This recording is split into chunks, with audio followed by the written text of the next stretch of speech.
And I want to start with a backdrop of why we're here. I was sitting down chatting with Nakota. And while sitting down, we typically kind of chop it up. And I was like, I really feel like we need to kind of bring some people together and begin to talk about getting outdoors.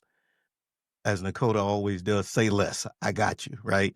And he's like, man, I got a whole crew. And I didn't know what he was talking about. I'm like, oh, Nakota talking. Next thing you know, he connect me with a whole bunch of gentlemen that I've never met. So, gracious to you guys for giving me a chance to do what I do. But then begin to get excited, right?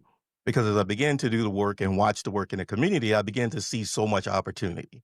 Opportunity for people to reclaim the land, to reclaim identity, to really, manage stress, manage life. So as we begin to come together for not another powerful edition of Soul Thursday, but Soul Mondays, I am Calvin, your host. We've been streaming live every Thursday for 5 years, so I'm excited that Nakota has introduced me to streaming live on a Monday. So even though we're not together physically, I would say mind, body, soul, culturally, historically, I'm looking forward to the conversation tonight. Here at Soul Thursdays, on a Monday, we typically like to cover those stories in our 1, 2, 3 approach: the origin story, the messy middle, and the call to action. The call to action is really to get people from a place of sit and get into a place of, hey, I got to take action on the things that I've learned today. Because too long the narrative has been told that we were not hikers or campers or off-roaders or nature lovers, and we know that's not the people of the earth. We've always been connected to the land through the work, through memory, through survival, and through spirit. So tonight, we'll be shining the light on a few leaders, visionaries. I call them the outdoor entrepreneurs and adventurers who are claiming the land through connection, building new traditions of freedom, rest, and joy in the outdoors. So whether it's cooking a gourmet meal in the backcountry or building inclusive campgrounds and creating safe spaces for off-road travel for people who look like you and me, these guests are refining what we call the great outdoors done our way because it's our way. So grab your heat lamp, kick back, grab your favorite drink, and I would like to start by talking to the gentleman tonight. We're going to go around the room, and what I want each person to do is introduce themselves. So first, if you don't mind, I want to start with Earl B. Hunter of Black Folks Camp 2. How you doing, Earl? I'm doing fantastic, man. I'm glad to be here, man. It's rare. It is very rare that I'm on a Zoom call with this many black folks that are actually in the outdoor industry, the outdoor space. And I got to tell you something, it's pretty refreshing. And I'm glad to be here. So thank you so much for the opportunity to have this conversation with you all. My name is Earl B. Hunter Jr. I'm the founder and president of Black Folks Camp 2. We're not a group. We're not a club. We're not a nonprofit. We are a business. We're a business. We're an award-winning company. We've been in business for since 2019. Myself, before getting into this industry, I was one of the only black executives in the RV industry, which is a $114 billion industry. And I left that industry knowing that that industry would fail, and knowing that because it wasn't attracting more folks of color, and also knowing that black folks in America wasn't getting any of the revenue and the money that was actually being showcased in that particular space. So I left that industry and started Black Folks Camp 2, because I feel like it's important that not only we get into the lifestyle, but we also get to the money. I'm a very ROI centric individual. I think about the dollars because that is what drives America. It's capitalism, and I like to stay right there in that sweet spot. And so I'm really excited to be here, and I'm sure I'll share more with you all about what we do as a company, how we get it done. But I appreciate the opportunity, and I look forward to having more dialogue with everybody. Awesome, awesome. Earl B is off the rip. Like to say, he don't even need a beat. He don't need anything. Sure, Earl is saying, I am ready. I love it. I love it. I love it. Next up, we're going to be talking about just doing introductions, right, fellas? Camp Yoshi, Rashad. Rashad, do you mind introducing yourself and letting us know who you are? Tell us a little bit about you. Hey, what up, y'all? So I'm Rashad Frazier, co-founder of Camp Yoshi. My brother Ron's on the call as well, also co-founder. Launched the company in 2020. Part of that, I mean, obviously grew up being outdoorsy, but what we do now is take black and brown folks out camping. The whole idea is you just show up, show out, all the gear, all the vehicles, all the provisions, all the routes. I mean, it's pretty much a one-stop shop for city folks to touch some grass. And we really pride ourselves on that. And so in year one, it was very remote as possible, off the beaten path spots, but now we're offering a little more accessible spots as well. But yeah, we've been going for almost 4.5 years, and We operate primarily in the U.S. We do trips abroad, Namibia. We're going to Brazil next year, Morocco. But the whole idea is to kind of build a community through nature and touching grass. Awesome, awesome, awesome.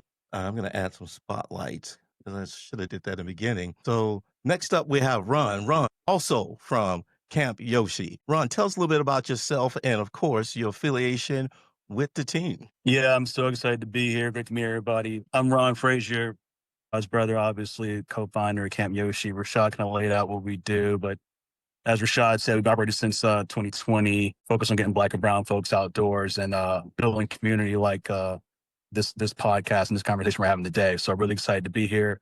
What I'm really happy to say is that we know a lot of the brothers on the call today, right? So we've been networking and building community before the word got out there and we started our respective projects. You know, if anything, I hope this encourages folks to like, hey, you see somebody, say something, speak up, say hello, introduce yourself. I met Dakota at an event, met Jonathan at an event, I met Earl at an event. I literally went to said hello and they said hello to me and we built and we've been cool ever since, right? Everybody's working on their respective projects, but we've been building community since day one. So really excited to be here. Awesome, awesome. Thank you, Ron. Next up we have Jonathan Weston of Wonderland Camping. Jonathan, how you doing, my brother? I'm doing so well. Thank you for pulling us all together. I've met all these men in the work. You know, it's never at a social event. It is always while we're working. And I always appreciate our conversations because the lanes that we fill is always so interesting. So, but I'm the founder of the Wonderland Society. The Wonderland Society owns several brands. The first is the technology that Campgrounds of America uses to build out and manage all their territories around the United States. And we have other franchises all over the United States that we build and manage, as well as, and we're moving into Australia. We have campgroundlist.com, which is pushing right now around 250,000 visitors to that website every month. And what in the first project where it kind of all started was the Wonderland Campground, which was my healing and recovery space in the forest. And it's still there and we're growing that too. So I'm a technologist at heart. We build things to push out and scale. And so that's kind of the way I mentally approach all my projects. So that's what I'm working on. I love it. I love it. You know, I can tell as he was talking, I said, I think that brother in. You know, the IT people, they smooth. They say it, but they don't say it. And I can tell that they have some technology. But, you know, nice to meet you, Jonathan. You know, next up, we got Dakota. And just to kind of give you guys a run of the show, what we're going to do, we're going to start out with some discussion. I have some canned questions. And then what we're going to do is open discussion. So if you're here today in the audience, be thinking about your questions. I see Will John is in the audience. You know, if you want to jump on the spotlight, cool. If not, if you just want to participate in the open discussion later, everybody gets a chance to jump in. So make sure you either put your question in the chat or hold it and we'll get you unmuted later on. Next up, my brother, Nakota. Nakota, Black People Off Road. Welcome, brother. How you doing? Good, man. Good to be on here with everyone. Love to see these faces, to know that they are the nexus for so much that is happening within our community, within the culture and the outdoor space. Each person I've developed a special relationship with over the years, and each one has poured into me as I have tried to find my way in this industry. So Black People Off-Road originally started as an offshoot with my now ex-wife, looking to expand the impact of Black people being outdoors, recreating, finding safe spaces to do things that were above and beyond what our normal experiences are, which were normally, you know, when we talk about people within our culture, when they talk about getting out and going on vacations, they're normally going to beaches or cities. And we felt like there could be room and an avenue for us to start to explore spaces where we're not necessarily represented, but more importantly, places where we can go and have fun, reconnect with nature, reconnect with each other. So that's sort of how I got my start. And then each one of the guys that are on here has, you know, somehow or another, we have influenced each other to be who we've become today. And I really appreciate seeing each one of them on here today. Yeah. Awesome, awesome. You know, I love it. I love it. I love it. So what I'm going to do is jump into some individual questions, and then I'm going to round robin, and then I'm going to get out of the way. But my goal is just to get us warmed up, right? And as we step into these moments, then we're going to freestyle it, and we just going to let it flow. So I want to start with Earl. Earl, you know, I love your slogan, Black Folks Camp Too, right? At what moment did you realize that this wasn't just a slogan, but a mission. Yeah, it's funny. I always tell folks I was in Louisville, Kentucky, and I was at an event, in an RV event, and I was the only Black executive in this whole space. It was probably 5,000 folks in the space. And I remember the speaker at this event. He was the pilot who actually flew the U.S. the plane into the Hudson River, and he was speaking. And when he was speaking about he wanted to land that plane. He didn't care who the passengers were. He didn't care about their race, their age, their gender, or their ability, and things of that nature. At that moment when he said that, I remember standing up in that room and looking around that room and saying I was the only Black man in that room. And I knew right then that this can't be right. I shouldn't be the only Black male in this particular room. And why am I the only Black male in this room? And I'm not the smartest Black man in the world, and I know that for a fact. So why don't I create a company and create a strategy to help more Black folks and get into this particular space? And it was at that moment when I knew that I needed to leave the company that I worked for at the time to start Black Folks Camp 2. And Black Folks Camp 2 is so amazing because what we learned when we started this company is that America don't know what the word "two" means, number one, right? We got a ton of backlash from white folks, Black folk. We had white folks saying, you guys are starting a race war. We had Black folks telling us, what you mean, Black Folks Camp 2? We already camp. We were like, yeah, we know that. That's what the word "two" means, also and as well. We know that, right? And so the slogan itself, the brand name itself is true. Our job was to encourage and welcome more Black folks to camp and enjoy the outdoor lifestyle with any and everyone. But our strategy has been a little bit different from a lot of folks. Our strategy is to educate the industry first, right? To educate the industry on why Black folks have not been in the outdoors. Because what we found in my 250 keynotes around this country in the last 6 years, that this industry don't know the reason why many Black folks in America have not been in the outdoors. And because of that, they don't know and don't have a foundation to truly understand what some of the folks on this call are even saying. So, and that's why it's so easy for them to give money and give dollars and give strategy during the times when Black folks are oppressed or feel like we've been oppressed during the George Floyd situation. And now you don't see them at that much at all anymore because they thought it was just sort of a stigma or a game. They don't understand the history and the things that we've gone through in the woods. And by the way, I live in an area that has 250 waterfalls in a 2-mile radius. I live in the mountains. My address is in the forest. I live in a beautiful area. And a lot of folks talk about folks live in the city, don't go in the outdoors. We have folks that live 2 miles from the waterfalls. They've never been to these waterfalls. And because of that generational fear, that lack of knowledge, and lack of invitations, for us, as a company and in this mission, we start with data. As a company, we've probably spent close to $1.5 million just on data alone. Which is the reason why I'm so proud, not only just to be on this call, but to talk about what we do. We believe you have to start at the toenail of the elephant. And the toenail of the elephant for us is the industry. The industry got some problems, major problems. And we just want to solve those problems first, because we believe if we help solve those, we can get to the what, when, where, and how, and the other thing. Yes, yes, and yes. As he said, not just a slogan, but a mission. Thank you, Brother Earl. Right on. Camp Yoshi, I'm curious, you guys tend to create in craft what you call these custom Camp Yoshi experiences. What are you hoping that people walk away with, after you've crafted such experience? Is it some emotional or spiritual walk away? What are you guys looking for as you craft your Camp Yoshi experiences? Honestly, man, we got 3 things that I always typically want them to lock in on.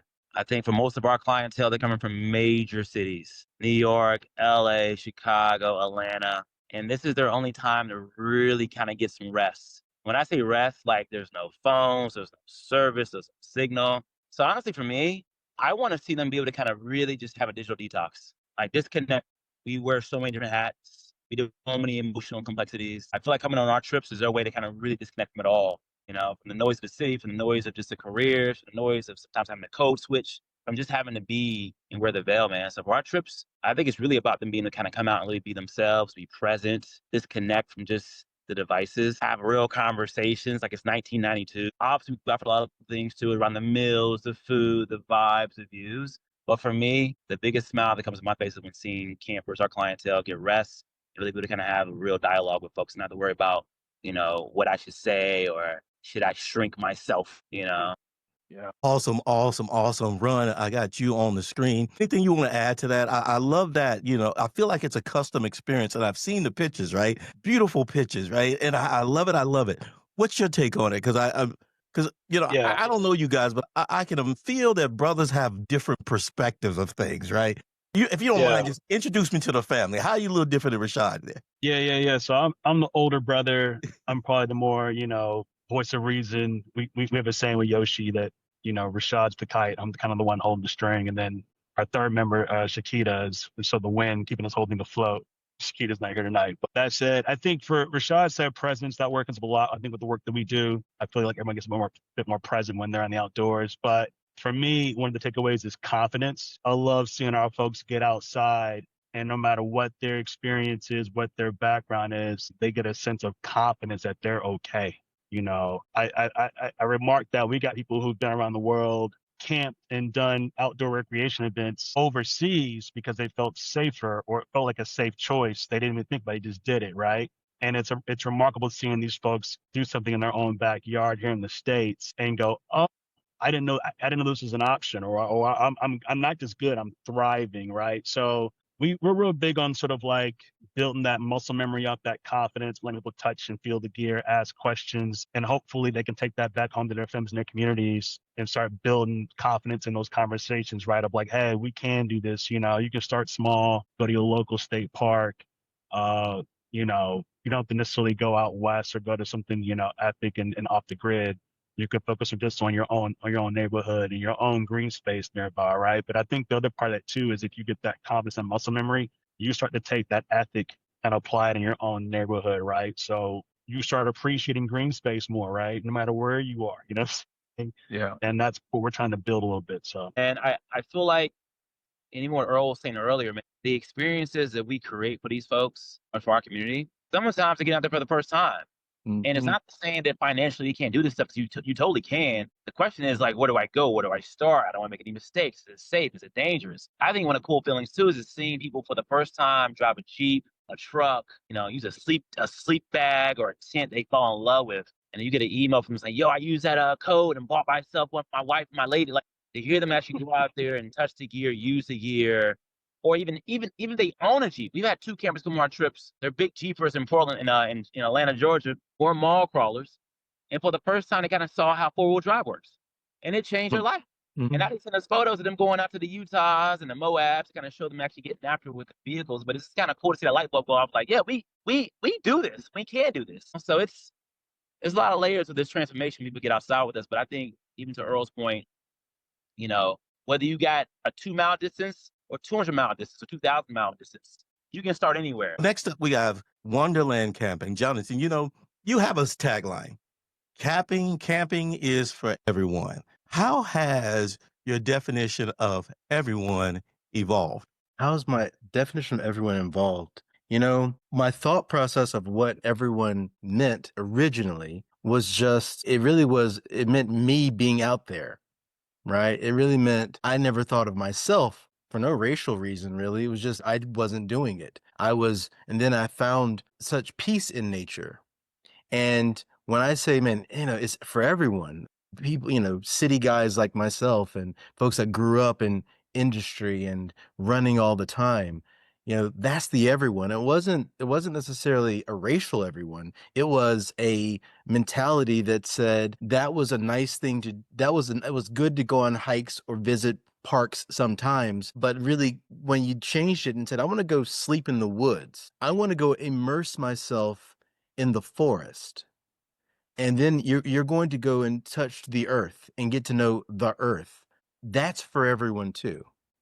And so the socio, so I was listening to all these brothers speak, and I've had conversations with all of them. When me and Earl talked, I always appreciated his focus on commerce and his focus on the industry and understanding what that is. And the Yoshi team, I always appreciated their thought about experience. They always were thinking through the experience of where things and who they needed to be. And so at Wonderland, the first thing we had to do is write the book, Camping is for Everyone, right? And then send out and give people and invite them and do billboards throughout Atlanta with getting the mindset of like, how do we get to thousands of people about this message that camping is for everyone?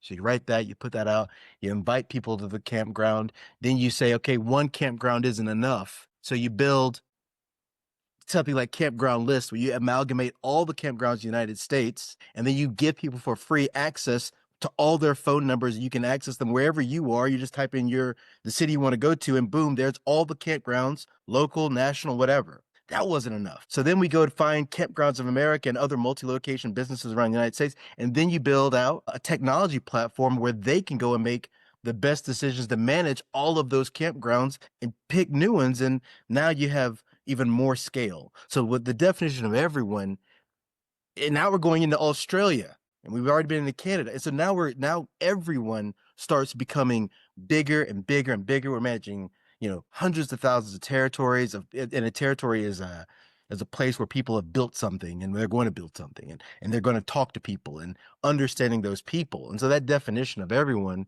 really becomes a moving target of who is the person that you're trying to get to and what message you need to convey to help them get to the forest. And if you could do that with enough scale, you can really move the needle with a lot of folks. And Right that's on. what we're trying to do. I love it. I mean, That's good. it's awesome, right? It makes me think about inclusion, right?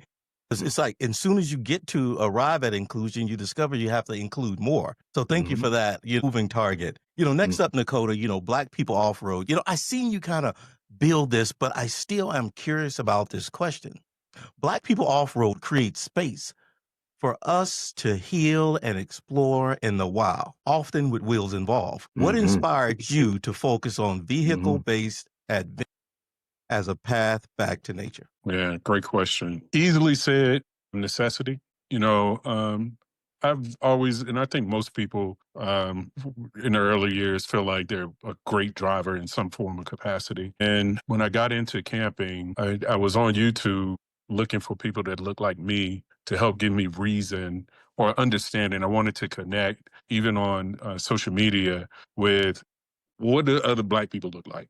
I mean, what are Black people who Black on all sides? How are they really out there? Or are we looking at people, or are we looking at people who I can't identify with? And so I started Black People Off-Road later in life. Once that camping door had been opened, it's like, well, I got to get my gear out to these remote locations so that I can continue to work on myself and continue to heal and really honestly have a good time. I mean, we talking about all of this one part of it, but I think Camp Yoshi sort of highlights some of the bigger things that I think is near and dear about the camping experience. And that to me is just a full-on stunt. You go out and it's like, I'm bringing steaks, I'm bringing lobster, I'm bringing all of the things, wine, champagne, great cigars, best brown, whatever I feel like, the best coffee, I'm going to ground it. Any other things that I want to spoil myself, I'm bringing it with me. And I needed a truck to be able to take me to the place where I could enjoy that moment of solitude, that moment of being alone. And once I started exploring with the truck, and I'm going into like places that are just absolutely nut. And it's like you can only get there by 4-wheel drive. But I didn't know how to drive the damn thing. Well, truck the name. Can we give Frank his respect? I mean, is this the origin story of Frank? Yeah. This is where he came from. You had to get your steaks to the campground, and then you had to go, and Frank, I guess, popped up. Keep going, my brother. This is the first time I'm hearing this, but I wonder what happened.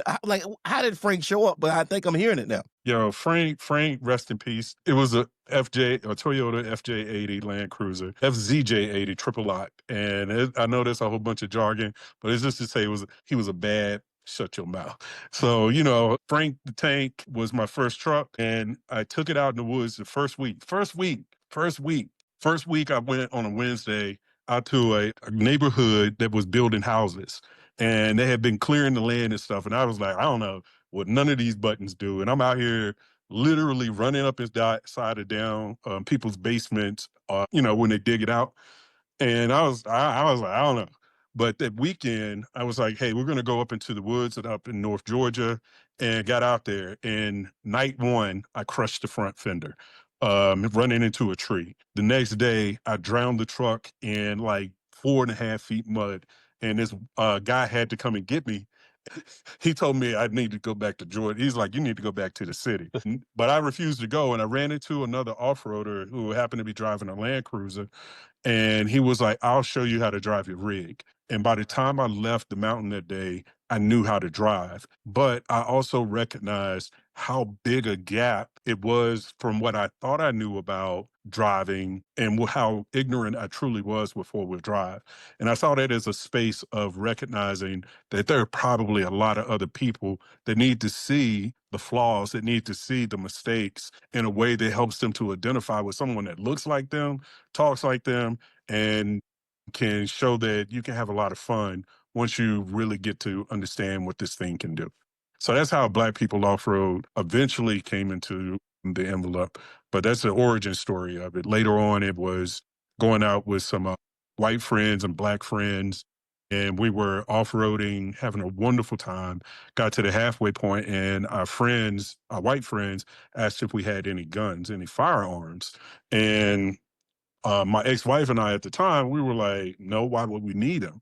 And they were like, well, the circles and the clubs that they're a part of, they have said enough things that they felt like we would be in danger. And they wanted to have enough protection for us. And at that moment, we knew that there needed to be a different conversation so that people who were going outside that wasn't necessarily the majority could feel safe in those environments. And so Black People Off-Road really became a safe space for not just Black people, but for people who didn't want to be a part of those clubs, Right but on. needed a safe space where they could go and enjoy other people fully, like we're talking about with everyone, or a Black Folks Camp 2, where it's all inclusive. Right We on. have created this safe space that everyone can come, have a great time, feel safe, be themselves, and walk away feeling connected to more than just themselves, but a true community. Awesome, awesome. Thank That's you, good. Dakota. You actually perfectly segue us to the next question. With this next question, guys,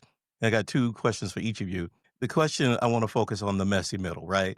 You know, the grass is not always greener. There's always some challenges, always some struggle, especially in entrepreneurship, right? It's not a straight line. So I want to start with Earl. Tell us about the messy middle. Anyone that, I say pick one, right? For the people who are listening, right?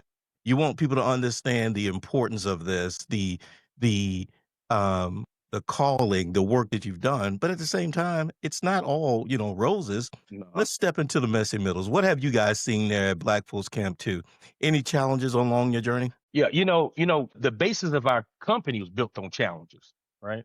The basis of who we are was built on challenges. As a matter of fact, we have a whole system that we created as a company, which is called our Unity Blaze map. We created this whole system, sort of like the Green Book, because we had so many Black folks emailing us and calling us, and I mean thousands of Black folks just emailing us wanting to go camping and love the outdoors. And they asked us so many times, where should I go camping? Where should I go? And I had been camping so many times in my life, but I was not feeling good about introducing these folks to campgrounds that I did not know that actually wanted to invite and welcome them. So because of that, we created a strategy so that Black folks and all folks who want to be in a space where everyone is invited, we created a space similar to the Green Book, which is our Unity Blaze map, where we have an academy that we actually, all of the businesses that are actually on our map, they've grown through our academy, and they go through that academy and they learn, number one, why Black folks or people of color have not been in the outdoors. That's number one. Number two, they go through the context of the laws that why we haven't been in the outdoors since because of the civil rights movement, because of the spaces that many of us state and national parks are segregated. See, most folks in the industry don't know this, or they say they claim they don't know this. But most folks, many Black folks don't know this. We don't know that many of these state and national parks were segregated and we couldn't go to these parks. I'm from the South, been raised to love the South, right? With that being said, because we created this space, we're just now building it out, right? We're building it out because we're not letting people just get by just to say, I want to be on that Unity Blaze list. You have to go through this course, the strategy in this place, reason why, and what makes it so amazing. But here's the thing. You talk about some of the challenges. The biggest challenge that we've had more than anything is that folks don't want to do the work. What they want is to be a part of something amazing, but they don't want to understand the real, and they don't want to hear it. But and rather than us force it down their throat, we don't do a whole bunch of punching. We don't do a whole bunch of twisted arms. We twist a whole bunch of hearts, and we bring everything back to revenue. See, I know America's built on capitalism. America ain't built on kumbaya. America's built on ROI. And because I like to stay right there, I like to stay right there because when that particular space starts to sum up, which it is right now in the outdoor space, where the industry is down 20%, 30%, things will change. And what we're doing is, and talk about the messy middle, we're making sure when that bubble, when it changes, I want Black folks in America or outside of America that know that there's a company out there that made sure some of these campgrounds were vetted, to make sure that now we can recommend these spaces to them. Because it was just a campground in Virginia just a few months ago. They were just sued for $750,000 because they would not let a Black male actually just camp at their campground when they found out he was Black. And people say, well, this is 2025. That stuff doesn't happen. It happens all the time. It happens all the time. And so when I hear that, when we hear these spaces, we spend about 20% of our time on the issues, and we spend 80% of our time on solutions. And I just know for a fact, as a 49-year-old Black male, as an entrepreneur, I take a lot of pride in the fact that I put everything on the line.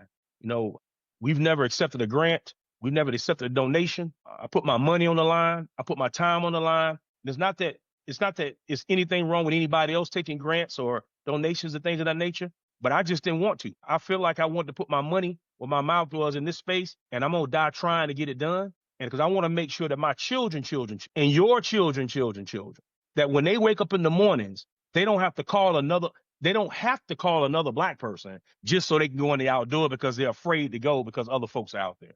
I want them to know they can go to these spaces anytime they want to and spend their money and spend their time, particularly with public lands. You already pay for them. We're already paying for somebody else's lifestyle most of the time. I want us to be able to wake up in the mornings and think about the spaces that we want to be in and just go. I want my children to be able to walk out of this door right now, and we live in this beautiful forest with 400 trails and 250 waterfalls, and don't have to take their dad with them. They can go on their own. And so you talk about a messy middle. It's a lot in that space, bro. Yes, indeed. Yes, indeed. Yeah. Thank you, Earl, for just breaking it out. And I'm glad you connected the Green Book, right? Because safety is definitely a concern, and historic context is very, very, very important because it helps you understand certain things. And it's good to know that somebody's out there. As I'm listening to you, I'm thinking about my wrap up, and as I'm seeing you guys, as almost a stock portfolio, right? Different things Yes. that are moving, but all to achieve a certain goal, right?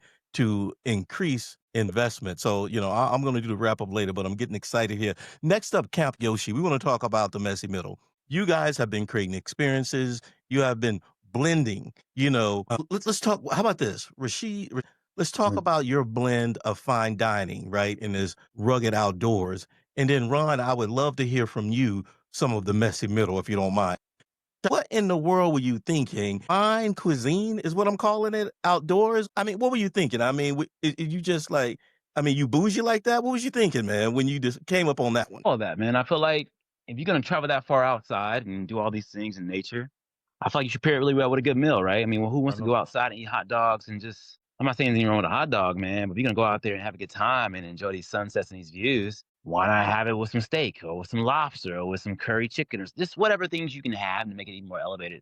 I think for most of our clientele, and this is probably just new users to the outdoor community, new recreational folks, giving them a carrot. Obviously, the carrot's all the gears involved, where we're going has been vetted. But giving them a meal, it's almost like, all right, we're going camping, but obviously this guy's cooking for me 3 meals a day, cocktails included, paired with different dishes and wine. It goes a long way. And I think for what we offer and the price point we offer it at, I think having that extra elevation of this experience makes you question, why did I not know you could thrive outdoor? Yeah. And so that's our angle. I mean, I was a chef for a long time in New York City. When COVID happened, I got jammed up, took that experience outside prior to even doing all that. I mean, hell, even kept with Dakota and Ron and Sonia back in the day. Like, we would do these meals. Even hell, Dakota's being bashful. He can cook too. And so my point is, like, you're in these spaces and you just want to have an opportunity to kind of really just enjoy the best meal. You want to enjoy a meal that pairs really well with the view. And the views are probably just world class and epic. And so why not eat well with it? Love it. I love it. Camp Yoshi. a meal, a best of both worlds. Brother Ron, let's talk about the messy middle. Tell us about, as you guys been building this awesome experience, right? Fine cuisine, outdoors. Tell us about some of the messy middle that you want the people to know about so they can understand not only the hard work that you guys have done, but if they're trying to build or why they should support you, it's very important to support the hard work that's been done. Yeah, I'm going to echo a lot of what Earl was saying earlier, actually. We had a lot of the same ethos, right? When we were starting Camp Yoshi, we were looking around and we had the same vision, right? We saw a lot of nonprofit and sort of a lot of public approaches to Black folks getting outside of scale. And we just thought, nah, we want to do it our way and be unapologetic about it. And, a lot of our partners we work with, when we pitch or we talk about teaming with people, we say, look, we're going either way. The question is, do you want to come with us, right? Because we're going to be there. And that's kind of our ethos is we're going. And we tell all of our clients that, like, hey, you're out here. Your people are out here. Black people are out here. We're doing this. We've been doing this forever. And, you look at the diaspora, this is what we do. Don't let the narrative of the marketing get that twisted. So, one thing you hear us talk a lot about is sort of just like that confidence piece, right? That ethics piece. I feel like by us letting people get outside, that muscle memory, touch it, feel it, experience it, they get some muscle memory, get some confidence. And then I'll say one last thing, to kind of echo what Earl was saying earlier too. Confrontation. People ask, are you guys safe? Have you ever had any problems? We've only had positive experiences, but I think a lot of it's because of how we're built and where we're from. We're from the South too. And I think, my thing is if you're in the middle of nowhere in the woods and you run into a stranger, no matter how sketchy or scary they might look, you probably got something in common. Yeah. You get what I'm saying? Like, yeah, you do. They're looking at you like you're a stranger. Well, guess what? You're a stranger to me too. Right. We got something in common. You know what I'm saying? Right. So I guess my point here is don't let ignorance scare you, right? And if you have some humbleness and humility about yourself, you're dealing with other humans who may be curious, about you, and that's okay. Right. So don't mistake curiosity for offense. And if you don't feel good, it's okay to leave. And I think one of the beauties of Camp Yoshi is we've put together these amazing curated trips, but Rashad will tell you we've got a plan A, plan B, and plan C, and we do it seamlessly, right? Whether it's the weather, whether it's a logistical issue, or people don't feel comfortable. We've definitely had trips where, whether it's male guests or female guests, whatever the situation is, if someone's not comfortable, we don't have to meet about it. We just pivot. Right. And we make it look smooth and effortless, right? I think that's the grace I want people to understand is part of you sort of, embracing the outdoors and being present is also giving yourself the grace to leave. You don't have to sit there and fight a battle because of someone else's demons. You can just keep it moving. Whether it's rain or somebody weird or sketchy, it's okay to just keep it moving. And that's not a win or loss. That's just you being present, being mindful of where you are, right, and what the situation is. And some of them sketchy folks look like us, to be frank with you. I mean, right? The truth be told, some of our best spots we got from the sketchiest looking people. Right?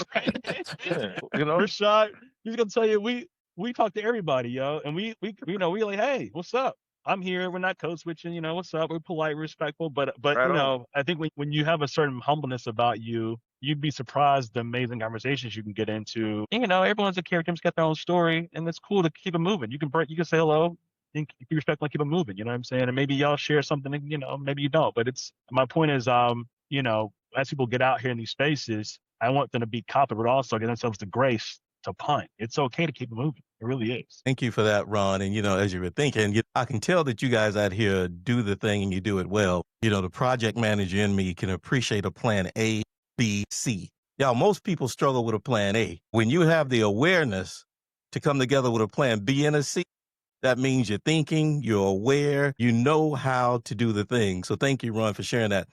Jonathan, Wonderland Campus. As we're talking about the messy middle, what barriers did you break through personally or structure to launch? All of our enterprises, think of them like a campfire. And there's that beginning of the campfire where all of us, there can only be one guy there. He's gotten that small fire, that spark, and he's trying to start it. And, for Earl, it was that first company that took a meeting and was like, yeah, you know what? That makes a lot of sense. And for Ron and Rashad, it was those guys that first time there was steaks on the grill and somebody was doing the cheers. And Dakota, it was his first time that he looked in his rearview mirror. He had a string of trucks behind him in the woods somewhere, right? that first beginnings of something. But after you start that campfire, then it works the messy middle of that fire has to be nurtured. And once you start getting to a certain level of fire where you're trying to warm a tribe, you need more sticks. You need more sticks, and you need bigger boulders, and you need bigger partnerships, and you just need more to continue to build this thing. And so that's the messy middle for me. And I would say that's where we probably are. It is much bigger than what Jonathan Weston can do. I can pull up to this table here at my desk and work from 8 to 11:30 every night, and I still will not have enough time to do all the things I do. So I need people. And so Right on. I'm so blessed to have a great team, and we're growing still, but we need people that believe in all of these different enterprises to kind of push them along and do the work. And it takes the investment of a community. So you have to think about things in a way where it says, hey, what's going to make a person buy in to this thing? Not just a vision that we, as any of us, had. We have to have other people. We have to inspire them to want to be a part of what we're doing so that it can grow past us. And so we can have our children something that is a space, and your kids will have a space, and everyone's kids will have that space and that opportunity. And so that's what the messy middle is about, is getting the message right so that it becomes something that's a ubiquitous effort that more can join. And that's the messy middle for us, is figuring out that right tone. Awesome, Yeah. awesome. Thank you, Jonathan. That's Let's good. pivot to the audience. I see some, some supporters, some family. I see some Soul Thursday people here. I mean, welcome. What questions do you have from this awesome panel of gentlemen? I like to tell people it is a blessing to be around the truth. We live during a time where, people are flip-flopping everything. You can't tell if it's Man. real, if it's real AI. I'm telling you tonight, my endorsement, these men are not just talking about it. They are being.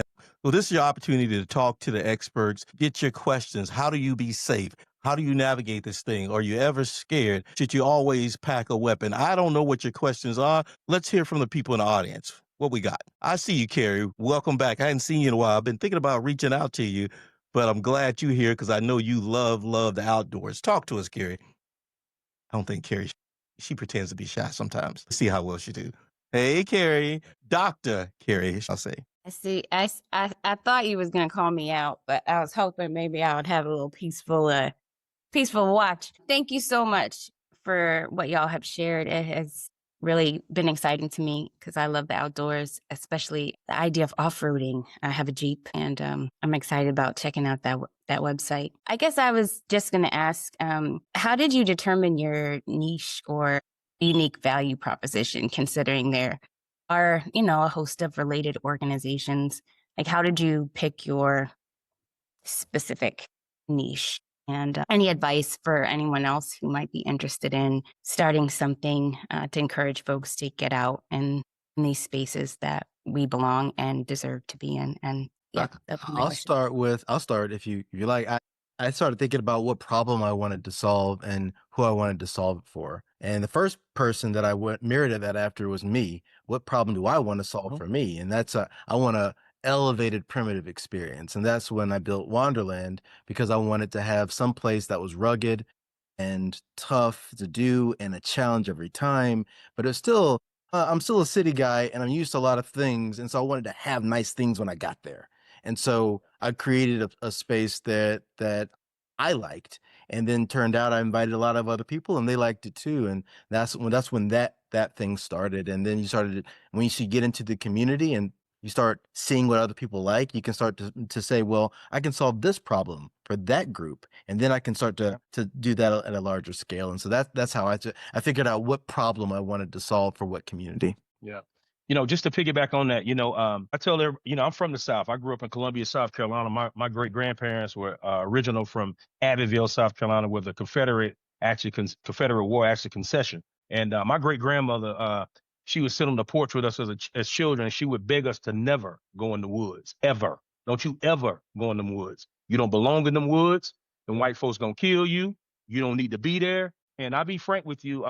growing up, I ended up going to college in the woods. I ended up going to college. I graduated to play football at Appalachian State University. And it was in the woods. Okay.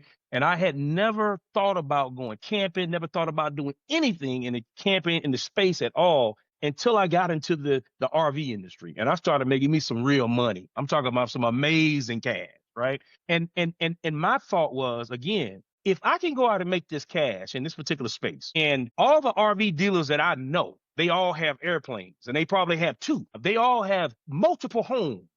They have all these spaces, and I see people that have rafting companies on public rivers, and that I pay for every day with my tax dollars. And I see all these things. I said, it's my duty for my great grandmother to make sure the folks that look like me got into this space. You see, I'm not in competition with anybody on this call. This is how I tell folks. That's not my space. I want to be involved with everything that everyone does, but because we do things differently, that don't mean though that I don't like what other folks do. I'm just in this space doing what I do because I have a mission that I have for my great grandmother, and I'm gonna fix this on my end of what I want to do. And if it takes everything I have, which I put it all on the line. And so to answer your question, Carrie, doctor, to answer your question, listen, if you're gonna get in this space, particularly in this space where we are, this ain't easy over here. I've been called everything in the book by the people that look like me and don't look like me. Okay, where people don't know what I'm doing and they'll assume what we're doing and how we're doing instead of just asking what we're doing. Listen, I've taken some nail in the head and in the back, but at the end of the day, we have a strategic plan, and we started the toenail of the elephant. If you're going to get into this space or any business, you need to have a plan, and you need to stick to your plan, and don't let anybody talk you out of that plan, and get you a mentor, not a yes person, but a mentor, someone who understands business, not someone who understands how to take people in the outdoors. You got to understand business. This is how because you can lose it all you can lose it all on the kumbaya approach, and that's great. But you can make money and be a do-good company. We do, right? And so I always like to keep it business, right? Keep it business. Keep it P is what what I would say where I'm from. Keep it P. Thanks, Earl, for framing that. And, Carrie, as you asked that question, it really made me think, since I kind of am familiar with you and I kind of know how you roll, and I kind of know, your swag is kind of cool, because I can imagine you working with people like Nakota and Jonathan and the Fraser brothers to say, hey, I got a group of people, let's call them the 92%, who really want to explore the outdoors of the Carolinas and different places. Can y'all help us do this in a safe manner that works for these people who are trying to navigate this world that is awesome and adventurous, but as Brother Earl would say, let's do our due diligence. So I'll definitely connect you guys. I'm going to read a question from the chat. Thank you, Doctor.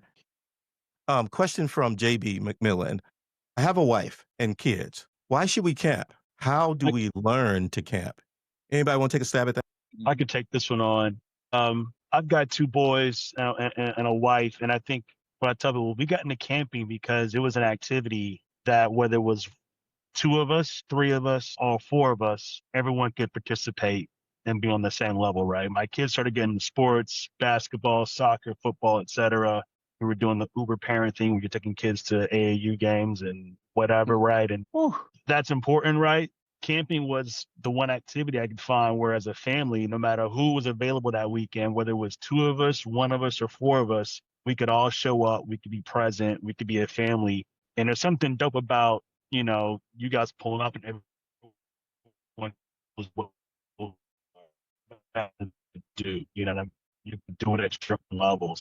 That's what camping was for us. It was outside as a family, do something fun as a family, but also something where we could literally, no matter who was available, everyone was on the same playing field if they could join, you know what I mean? So, Mr. McMullen, I would say it like this too. There is and I don't know exactly where you're from, but many of us are from the cities. And in the cities, we don't get to appreciate the differences and the benefits of one another. The doors are open in an assisted way, and everything is made for our ease of living. And I've camped hundreds and hundreds of times with lots and lots of people, and what I've never heard is, I don't need no man. Ever, not one time have I ever heard that.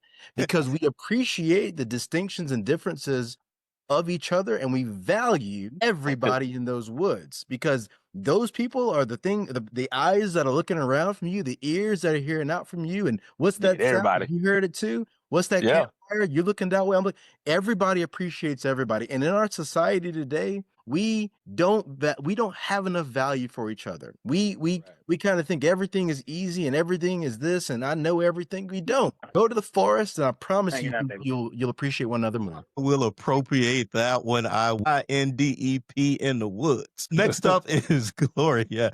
Gloria, you got a question for us? Talk to us. Yeah, hi. I am someone who's like an avid backpacker. I've been hiking my whole life, off-roading all over the world. I surf. I'm always outdoors. Unfortunately, a lot of the times it's not in Black spaces, and so I have to balance like trying something new versus waiting for a community to join me into this new adventure. And I think that I've seen you all be in the forefronts of all of these spaces. So how do you balance like expanding and trying this something new and wanting to go somewhere where maybe there is not a community around and trying it out, or like waiting for the rest of your community to show up and to do it together? I'll jump in this one. I think, again, and I know it sounds weird, but necessity. I'm an explorer by heart. And if you're an explorer, you know that you're going to be going the lone highway. You know that you're going to be on that path by yourself, and that's okay. You make your peace with it. And what you learn in that arena is essentially what Jonathan said. When you have that initial spark, you build that fire, you add 1 or 2 sticks, and the next thing you know, someone else has showed up, and they're bringing some sticks, and someone else has showed up, and they have some rocks to make the fire pit a little bit bigger. And then you can grow the community. And you have to be at peace in those years or times and moments of solitude where it's just you. And that's when it's important to have that vision, to have that understanding of, this is my path and I'm going to go it. I've traveled all over the country, all over the world, off-roading, overlanding. We haven't even touched on that, but I've traveled in other countries solo, self-guided. And even in, the depths of jungle in Botswana and Namibia and all of these different places, zero fear. The animals were a concern for sure, but Not the people. not the people. You have to meet people where they are. And for me, having Black people off-road, I knew that I was the face of Black people off-roading. I knew that I was the face of Black people camping. And so when I go into these spaces, I am the first person that these people that don't look like me or don't talk like me, this is the first time they're having that first contact. And it's important for me to do it. And I want to highlight something that I think is very special about each of the gentlemen that are on this call is there isn't any code switching. I've been at the table with each of them at various times when there was easily an opportunity to code switch, and not one of them did. Everyone stayed true to who they are, what they were, and that meant that they valued themselves, they valued who they are in the culture. Whether we have differences in how we see this, it didn't matter. And that's important for each of us because they're trailblazing and making it safe for us if we're coming behind them. So when you go out to these spaces, you can feel comfortable being your full authentic self because each of us are being our full authentic selves when we're in those spaces for the first time. Right on. So let's close this out with the call to action and the next steps. Go ahead, Brother Earl. Well, first of all, if you Black in America and you plan to go into the outdoors, if you think you're going to get rid of white folks in the outdoors, you're not. So you may as well find your place in regards to and making sure that you're in these spaces and understand these spaces, because at the end of the day, we are reclaiming the outdoors for various reasons. Okay. Number 2, I'm a backpacker too. I love it. Right. I backpacked the AT several hundred miles. I love it. My call to action for us as a organization, not only for us as a company, Black Folks Camp 2, we're going through a huge evolution here in the next year. For a matter of fact, we own Black Folks Camp 2, White Folks Camp 2, All Folks Camp 2, Latino Folks Camp 2, Hispanic Folks Camp 2, Native Folks Camp 2, Mixed Folks Camp 2, and Church Folks Camp 2. Those are all our brands, okay? And the reason why we're going through this evolution is because we don't want to give anybody any excuses for getting into the outdoors, right? That's number 2. Number 3 is that I really would like this to happen more than anything. I would love for myself and the gentleman on this call and thank you so much, host, for bringing this together. But I would like us to work closer together. I would like us to work closer together to really understand what we're doing and how we're doing it, so that we can actually move the needle faster. Because the campfire doesn't start with just one stick, and that stick in that kennel it'll burn out. You have to continue to add and add and add. And so I would hope that the folks that are on this call, that we don't be strangers in this space. Although we're working on different things, I would like, one of the greatest things I was able to do was meet Nakota, right? I got to be frank with you. To meet him and to share some things with him, and him being in my backyard where I live. And so I want to make sure that you all know what I'm doing on this end over here, because I'm not afraid to share it with you. And I want to know what you're doing, because I want to be a blessing to all of you, however I can, wherever I can. And I want to encourage you as entrepreneurs, man, to keep going, bro. One step backwards and two steps forwards is just progress. I love it. I love some. And up next, Jonathan, then Ron, and then Nicole. You know, to kind of sum it all up, just, you know, I think about what Earl just said, and it's like kind of tying Gloria's point to Earl's point. You know, and to Dakota's point, the people on this call, we're so used to being alone in the middle of somewhere. It is hard for us to then say, oh, you know, we don't. We actually, at this point, we can go by ourselves anywhere. But Gloria, the thing we did, I promise you, the first time we did it, it was scary. And the first time Earl said, I put it all on the line, he's not saying that in a hyperbolic way. He means it. But now he's done it so often, he's not scared anymore. Nah, man. I bet you the first time he was terrified, though. So when we start doing these things, that's what we must do, is just do it. And that first night in the black dark, it's scary and it's dark. But then when you start looking around, your eyes adjust. I remember one time me and Nakota, we were camping out Wonderland, and it was a pitch black night. But about I don't know, 11 o'clock or so, the moon was bright, and we could see everything. We were watching deers around the forest, and we were listening to them.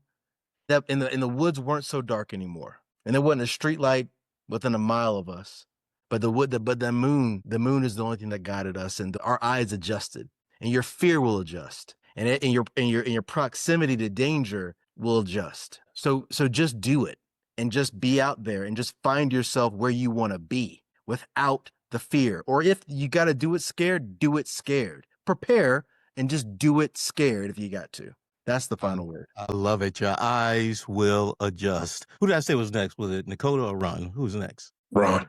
Go ahead, Ron. Yeah, I hope you guys are still hearing me. I'm sorry about the video. No worries. We can hear you fine. You know, I think with that said, you've got a bunch of experts who've created services to get you guys out there, right? So if you don't know where to start, this is a good place to do it, right? Reach out to us. I think we shared our social media handles below. You got brothers like Calvin, you know, Nakota.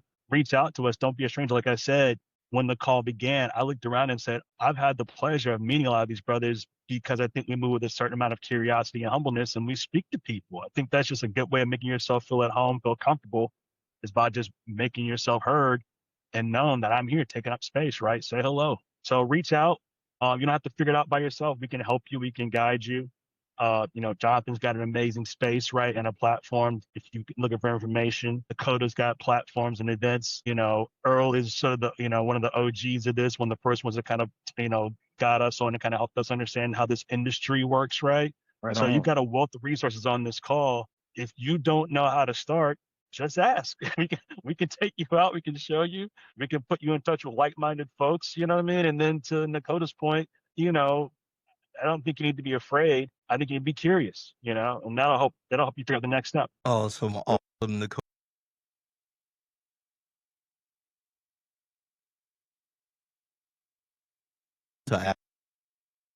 They left no meat on the bone.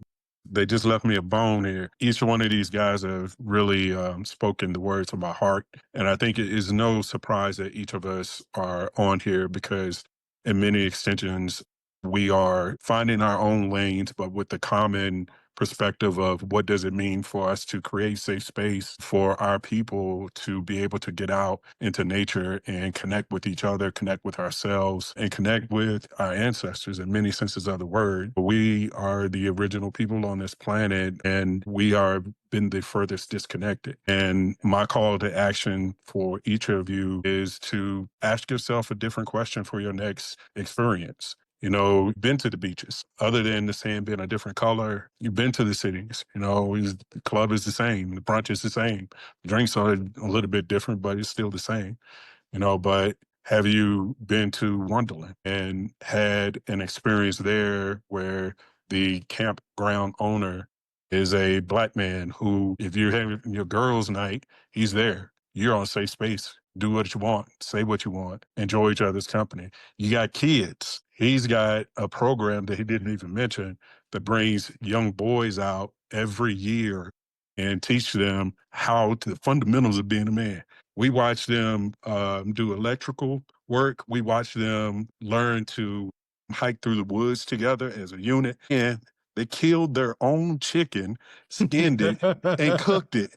And I mean, nobody had fear. It was amazing to watch. We taught them how to do knives. But you know, if you're wherever you are in the country, you can reach out to Earl and look for that unity blaze, because maybe you do have the confidence already, but you want to go somewhere a little bit deeper, a little bit further than where you've gone before. The unity blaze is it. You can go to his website and figure that place out, and then plan your next adventure. You know, or if you just want to do the full out adventure tour, but you don't want to do anything but bring your bags, you know, Ron and Rashad got you at Camp Yoshi. They're going to make sure that you get where you want to be. And I've had the food. I wish Rashad was still on here, because the greatest compliment that someone who's not a chef can get is that another chef told you that you can burn. And the fact Right that he on. said that I can burn, he said cook, but I mean, you know.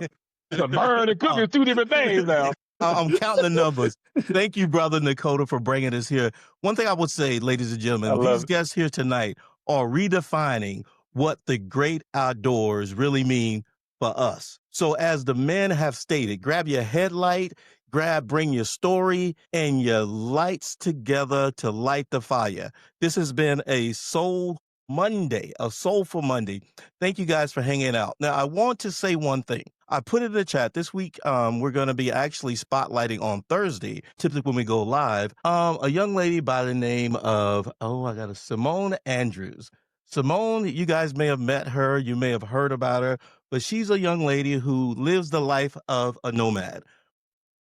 And her cat, what's the cat name? Jumbo. We're going to be spotlighting Simone Andrews this Thursday at 8 p.m. Eastern. And she's going to be telling us how, as a Black woman, not only does she stay safe outdoors, but how she keeps her hair together. And she says you don't have to go out west to enjoy the great outdoors. Right here in the Southeast, we have many places that are beautiful. She's not a first generation, but a second generation outdoors person. Also say, thank you guys for being here. The gentleman asked a question. He says, why should my family go out? As a man who grew up in the rural area of Texas, where being outdoors and camping was just another day, because, I guess we didn't have any lights. But we had to camp through the woods to get to the 7-Eleven and get, our snacks. Swing on the vines throughout the gullies and the ditches. You see, I never knew how blessed I was to have such an experience. But it wasn't until I became a father. And I looked at my son and I said, he's smart, he's kind, but OMG, he's a city kid. And many of the life lessons and the virtues and the downright resilience I got just from grandma saying, hey, if y'all want a blueberry pie, go out there and pick me some of those wild blueberries. There was snakes. There was the stuff that the snakes leave behind. The amount of resilience I had to go through to get that blueberry pie is unreachable these days. So anybody who's a family, who's thinking about getting outdoors, I say the world has changed and there's a lot of opportunity. What the gentleman said tonight that really, really made me think. The outdoors is a forcing function. By forcing function, it enables us to get access to things that we didn't know we needed. And I can imagine it's different for everyone. My name is Calvin. You guys can catch me at DJ Calvin or at Soul Thursdays any given night. Again, thank you, Brother Nkola, for bringing us together, and I'll let you guys know when the replay is ready.